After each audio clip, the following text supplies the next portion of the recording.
Howdy everybody, it's Steve here. Bob Dylan's always very popular on this channel, so I thought I'd do another Dylan song for you today. This one's called A Hard Rain's Gonna Fall.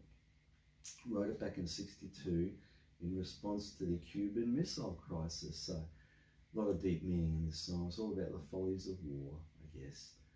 It's in drop D tuning if you want to follow along. I hope you enjoy it.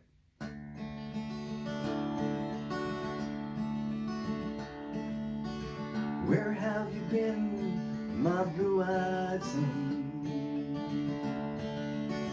Where have you been, my darling young one? Well, I stumbled on the side of 12 misty mountains, walked in a prolonged 6 crooked highways, stopped in